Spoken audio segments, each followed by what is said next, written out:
Okay, so picture this.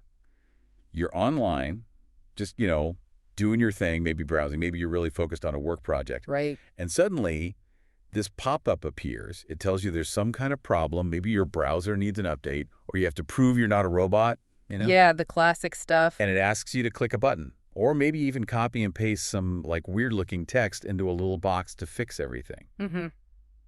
Seems like such a small thing, right? Just a quick click or paste, make it go away. Yeah, you just want to get back to what you were doing. But what if that simple action is actually a really sophisticated trap designed to get you, the user, to basically bypass all the fancy security tech and run malicious code yourself? That scenario is exactly the unsettling reality we're diving into today. We're seeing a lot of recent reports across the security landscape showing a really significant rise in attackers focusing their energy less on just finding technical flaws and more on exploiting, human behavior. Right, the person behind the keyboard. Exactly. They're using incredibly clever social engineering techniques to trick people directly. They're essentially bypassing defenses by getting victims to, unwittingly help them deploy dangerous info-stealing malware and then hide their tracks using things like PowerShell obfuscation. That's right. So today, our mission in this deep dive is to really unpack how these attacks work. We want to follow that chain, from the initial trick you see on your screen all the way down to the hidden code that might end up running on your machine. We need to explore how all these pieces fit together and, critically, what it means for you for keeping your own data and devices safe in this constantly changing landscape. It's a look at the current frontier, really. Definitely. And before we jump fully into that, this deep dive is sponsored by Stonefly. If you're looking for secure, ransomware-proof storage solutions, Stonefly is a leader in enterprise storage, backup and disaster recovery, AI storage, and cloud solutions. Good to know. Yeah, they sell air-gapped and immutable storage designed to protect your most critical assets. So if data security is a top priority for you, consider reaching out. You can contact sales at stonefly.com to schedule a demo and see how they can help. Okay, great. So let's unpack this initial trick, this social engineering piece. It's got a few names floating around like ClickFix or ClearFix. That's right. We started seeing it gain serious traction late in 2023. And honestly, by late 2024, it had really become a go-to technique for many attackers. And it's working surprisingly well, it seems. It is. And what's fascinating is just how simple the core idea is, yet how effective, because it targets us. It deceives you into taking an action, clicking, pasting, supposedly to fix a problem that didn't even exist. Right. You land on a page, it looks official, maybe it's a fake prove your human check or a security alert, and it gives you a button, fix it or verify, something like that. But here's the really sneaky part, the sleight of hand bit. When you click that button, often just through some simple JavaScript on that fake page, a malicious command, very often a PowerShell script, gets automatically copied to your clipboard. Copied without you even realizing it happened. Exactly. You have no idea. Right. Then the page immediately gives you the next step. Usually tells you to hit Windows key plus R to open the run box. Okay. And then paste what you just copied, which you didn't even know you copied, and hit enter. So that's the critical moment. The attacker isn't forcing code onto your machine. No. They're tricking you into willingly pasting and running their code for them. They've shifted the whole burden of execution onto the user. It's clever in a devious way. And you hit on why it works earlier. It completely leverages human behavior. We see a problem, we want it gone fast. Yeah. We trust prompts that look official enough. Plus, because you are the one doing the clicking and pasting, it often just sails right past a lot of the automated security checks that are looking for, suspicious file downloads or processes starting on their own. Yeah, it bypasses a huge layer of automated defense that way. So how do people even end up on these dodgy ClickFix pages in the first place? Good question.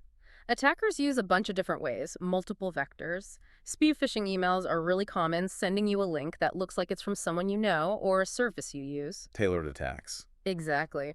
We see a lot of malicious advertising too, malvertising. Ads on otherwise legitimate websites redirect you to these scam pages. Oh, right. And SEO poisoning must be a big one. Huge. Attackers create these phishing websites, make them look like popular services, and then they use SEO tricks to get them high up in search results. So you search for something legit, click the top result. And bam, you're on their malicious page instead.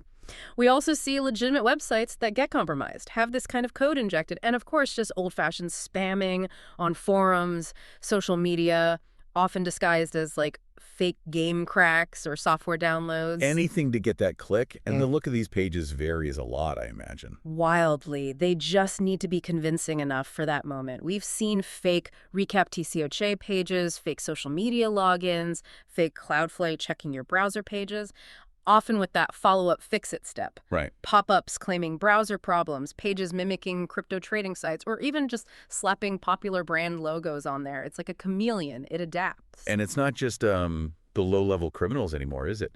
These reports show even the big players, the APTs, are using ClickFix now. That's a really significant development. Its effectiveness hasn't gone unnoticed. We've seen examples like the group researchers call Muddy Water, apparently using it to target organizations in Armenia, even tailoring the lures with translated content. And APT28, another well-known group, has reportedly used it against the Ukrainian government, often integrating it into more complex attacks that start with phishing. When state-sponsored groups adopt a social engineering trick, you know it's working. Okay, so you've been tricked. Click, paste, run. You've executed that initial script using ClickFix. What's typically getting delivered then? What's the payload? This is where we often see the world of information stealers, or Infostealers, come into play. Makes sense. Infostealers, they do exactly what the name suggests, right? Pretty much. They are malware specifically designed to hunt for and then exfiltrate, steal sensitive data from your compromised device. Like what kind of data? Oh, usernames, passwords, browser cookies, which can keep you logged into sites, crypto wallet files or keys, confidential documents, basically anything valuable they can find and send back home. And Vidar Stealer is a big name in this space. A very prominent example, yeah. It's been around since at least 2018, and based on, logs being sold on the dark web back in 2022, it was apparently the second most used Infostealer out there. That's huge. Yeah. Tells you something about its success rate. Absolutely. It's also known for a really high reported infection rate. Some sources say above 75%, which is alarming. And its operators are nimble. They renew their infrastructure, their domains, in like 3-4 days sometimes, just to stay ahead of takedowns. Wow. How does Vidar typically spread besides through things like ClickFix? Often through drive-by downloads, you visit a site, maybe download fake software installers, or grab malicious files hosted on places like GitHub that look legit. Okay. But here's a really quirky detail that always stands out about Vidar. It has this weird ability to use social media accounts, Telegram, Mastodon, even Steam or TikTok profiles to host its command and control server addresses. Wait, how? They just put the IP address right in the profile description. No way. That's bold. It's certainly creative evasion. And apparently the current versions don't even store the stolen data on your local disk before sending it, which makes forensic analysis harder. Sneaky. So what kind of info does Vidar actually target? It's pretty comprehensive. Browser credentials, cookies, history from all the major browsers. Crypto wallets are a big target. Messenger data, Telegram, Discord, even Signal in newer versions apparently. FTP clients like FileZilla, WinSCP, even the Authy Desktop 2FA app. Plus, just general info about your computer. Does it need other files to run? It often relies on external files, DLLs. Sometimes it downloads these from the C2 server, but newer versions like 3.6 and up sometimes just embed them directly inside the main Stealer file. Okay, and Vidar isn't the only one, right? You mentioned Stealc as well. Right. Stealc is another Infostealer we see delivered this way. This one makes analysis tricky right from the start because it uses commercial code protectors like Themita, and it heavily obfuscates its internal text strings. So it's designed to be hard to reverse engineer. Exactly.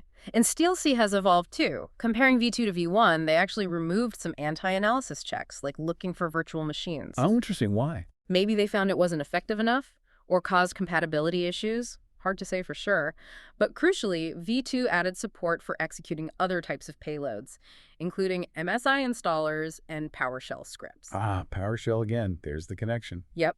And later versions, like V2.1.1, added RC4 encryption for its communication. It also does some basic checks, like not running if another copy is already there, and it avoids running in CIS countries' Commonwealth of Independent States. Which is a common tactic you see with malware originating from certain regions, trying to avoid local prosecution. Precisely. So you can really see the link now. ClickFix is the door opener, the social engineering trick. Gets them that initial execution. And then Infostealers like Vidar and Stealc are the dangerous packages they want to deliver through that door. And PowerShell keeps popping up as a key tool in that chain, either for the initial execution itself or as a payload type like with Stealc V2. Which naturally leads to the next problem. If PowerShell is being used so much, how do attackers stop security software from just spotting these malicious scripts immediately? Exactly. This is where the whole, or maybe the dark art of PowerShell obfuscation comes in. Obfuscation, making things deliberately confusing. That's the core idea. Think about how older security tools work, maybe traditional antivirus or simpler endpoint detection systems. They often rely heavily on static signatures. Like looking for specific known bad code snippets. Exactly, pattern matching. They have a library of known malicious commands or text strings. But attackers use obfuscation to completely scramble their PowerShell script text. They make it look like random characters, total gibberish, anything but the original malicious code. So it just flies into the radar of those simple pattern checks. Completely bypasses them. And they have ways to hide not just the script itself, but also how they run PowerShell in the first place. Oh, like what? Well, they might try renaming the actual PowerShell.exe file to something innocent-looking, like Chrome.exe or svchoose.exe, hoping security logs won't flag it or analysts won't notice. They can also feed the script commands into PowerShell using what's called standard input, which sort of breaks the direct link you'd normally see in command line logging between the PowerShell process and the script it ran, makes it harder to trace. I see. Storing the actual malicious code bits in environment variables and then having PowerShell pull from there to execute is another common trick. Hides the payload from direct view. Okay, so that's hiding the execution. What about hiding the script text itself? Oh, that gets really creative. They break up strings into tiny parts like H plus T plus T plus P. And then put them back together at runtime. Yep, using operators like Monday join or maybe string formatting with AliF. They might reverse parts of the script or split strings and then rejoin them in the right order only when it runs. It's quite impossible to read. For human, definitely. And they love using PowerShell aliases, short nicknames for commands, especially IX, which stands for invoke expression. Invoke expression is powerful, right? It runs code stored in a string. Extremely powerful and often abused for exactly that reason. They hide the real command inside a scrambled string, then use IX to execute it. They can also dynamically figure out command names at runtime instead of writing them directly, or use less common ways to invoke commands like the ampersand or the dot. It sounds like turning a clear sentence into some kind of layered code puzzle. That's a great analogy. And here's the kicker, something that makes this really accessible for attackers. They don't usually do this complex obfuscation manually. There are tools for it. Oh yeah, there are automated tools readily available, things like invoke obfuscation or invoke cradlecrafter. You feed them a plain malicious script. And they spit out a completely scrambled, obfuscated version. Exactly. Press a button, get instant gibberish soup that does the same bad thing but looks totally different. It lowers the bar significantly, allowing even less sophisticated actors to use pretty advanced evasion techniques. Okay, wow. So if attackers can just hit a button and turn their malicious PowerShell into this unreadable, undetectable mess that static tools miss, how on earth can defenders possibly find it? It sounds almost impossible. It definitely posed a huge challenge for a while and kept defenders up at night. But here's where the defense side gets really clever. There was a key insight. Which was? While obfuscated code is hard for humans to read and simple pattern matching fails, it often looks fundamentally different structurally from normal, clean PowerShell code. It has this inherent weirdness because of all the scrambling and redirection. Oh, so the act of hiding leaves its own kind of fingerprint. Precisely. That weirdness becomes the signal defenders can look for instead of just looking for known bad strings. Okay, so how do they detect that weirdness? Well, early attempts involve things like character frequency analysis. Does the script use way more brackets or dollar signs than usual? Or maybe cosine similarity. How similar is the overall character distribution to a baseline of normal scripts? Those sound like they could be fooled. Yeah. Right. They had limitations. Yeah, attackers could just add lots of random, benign-looking code junk data to throw off the frequency counts. They suffered from accuracy issues, lots of misdetections. So what was the breakthrough? The real solution came from leveraging tools built within PowerShell itself. PowerShell actually has really good detailed logging capabilities if you turn them on, specifically something called script block logging. Script block logging. What does that do? It's critical because it captures the actual block of script code as PowerShell processes it, often after some of the initial layers of deobfuscation have happened internally right before it gets executed. So you get a slightly cleaner version of the code. Sometimes, yes.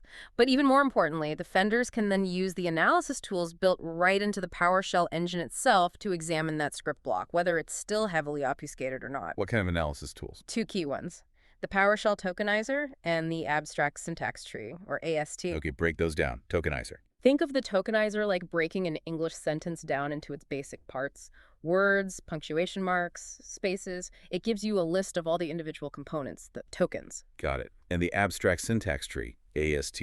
The AST goes much deeper. It's like diagramming that sentence, mapping out the grammatical structure. It shows how the tokens relate. Here's the subject, the verb, the object, the clauses. It represents the code's structure and logical flow, like a tree diagram. Okay, I think I follow. So it understands the structure, even if the words, the tokens, are weird or obfuscated. Exactly. So the advanced approach uses these tools, the tokenizer and AST, to analyze the script's structure, not just its raw text. Researchers identified a huge number of features, over 4,000 unique characteristics related to structure, syntax complexity, weird function calls, unusual operators, things that tend to show up way more often in obfuscated code. 4,000 features. Wow. What do they do with all that data? They feed these thousands of features extracted from each script block into machine learning models. Things like logistic regression, which is a type of ML model very good at classifying things in this case, classifying a script as normal or obfuscated suspicious based on those structural patterns it learned. So they train the model on tons of examples of normal PowerShell and known obfuscated malicious PowerShell. Exactly. The model learns to recognize the subtle and not so subtle structural patterns that basically scream, this code is trying to hide something, even if it doesn't match any known bad signatures. And does it work? How effective is this approach? The results from the research and real-world implementations are actually really impressive. This structural analysis using machine learning achieves very high accuracy, like 96%, and precision, also around 96%, in correctly identifying truly obfuscated PowerShell. That's a huge improvement over basic methods. Massive. It can even help flag code that's just generally sketchy or deviates significantly from normal structure, even if it can't be definitively proven malicious just by signatures. It essentially uses the attacker's own attempts to hide against them. And this isn't just theory, right? People are using this now. Absolutely. This research directly led to production tools.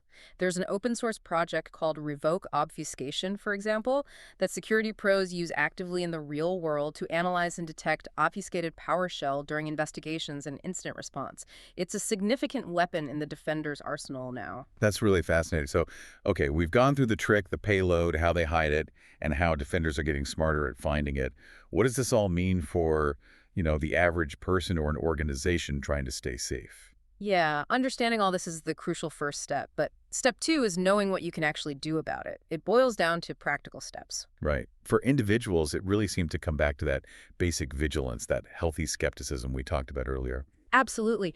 Be incredibly wary of unexpected pop-ups, weird prompts, messages asking you to click strange buttons, and especially anything asking you to copy and paste commands into any kind of dialog box, like the run prompt. I always double check that URL in the address bar too, right? Yeah. They can make fake pages look convincing, but the address is harder to spoof perfectly. Good point. Yeah. And avoid those questionable websites, places offering illegal downloads, cracked software, pirated stuff.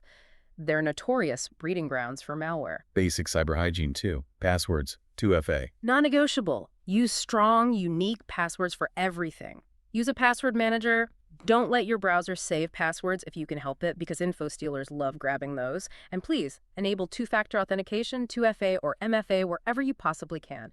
It blocks so many attacks. It's just remembering that attackers try to blend in, use your trust against you. So that awareness, that caution is really your first line of defense. Couldn't agree more. Now, for organizations, it requires a more layered defense strategy, obviously. Yeah, what should businesses be doing? EDR seems key.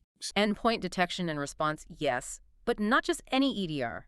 You need solutions that go beyond old-school static signatures. Look for ones that use behavioral analysis, machine learning, maybe even structural analysis techniques like we discussed, to spot unusual script execution or weird process behavior. And training.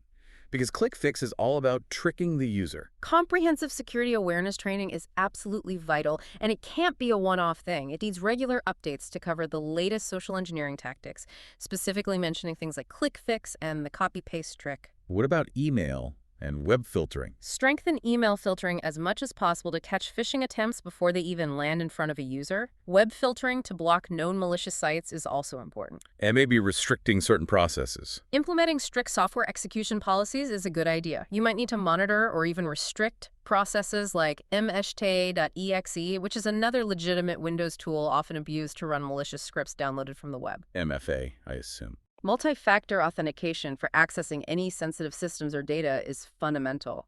It's not optional anymore. And the technical stuff. Logging. Absolutely critical. Ensure PowerShell logging, especially script block logging, is fully enabled across your entire Windows environment. And just as important, make sure those logs are actually being collected, centralized, and monitored by your security team or your SIEM system. That log data is the raw material needed for detection. And finally, you need a plan for when things go wrong.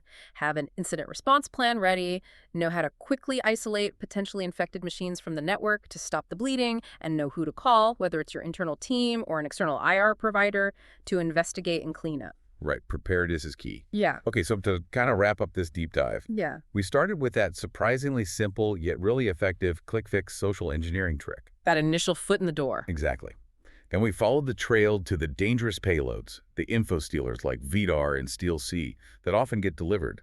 Then we went into the weeds of PowerShell obfuscation that complex art attackers use to hide their code from basic defenses. And finally, we looked at the really clever ways defenders are fighting back, using the system's own tools, analyzing structure with things like the AST, and leveraging machine learning to spot those hidden threats. It's incredibly clear that attackers are constantly adapting, aren't they? They're hitting us where we're vulnerable, our psychology, our trust to bypass technology, and they're using sophisticated technical tricks to hide their tools. Yeah, the battle is definitely being fought on multiple fronts all at once. Technology, user awareness and education, and these advanced analysis techniques. It really underscores the need for that layered defense approach. So maybe the final thought for everyone listening is this. The next time you see one of those unexpected pop-ups, or get a weird message asking you to click something or paste something that feels just a little off, take that extra second. Yeah, pause and ask, is this legit? Was I expecting this? Or could this be one of those clever tricks trying to use my own actions against me? That moment of critical thinking is probably one of the most powerful security tools you have. Well said. And remember, protecting your data is absolutely paramount in this landscape. As a final reminder, this deep dive was brought to you by Stonefly, a leader in secure storage solutions. Right. If you need ransomware-proof enterprise storage, backup, disaster recovery, AI storage, or cloud solutions, definitely check out Stonefly's air-gapped and immutable storage options. You can schedule a demo and learn more by contacting them at sales@stonefly.com.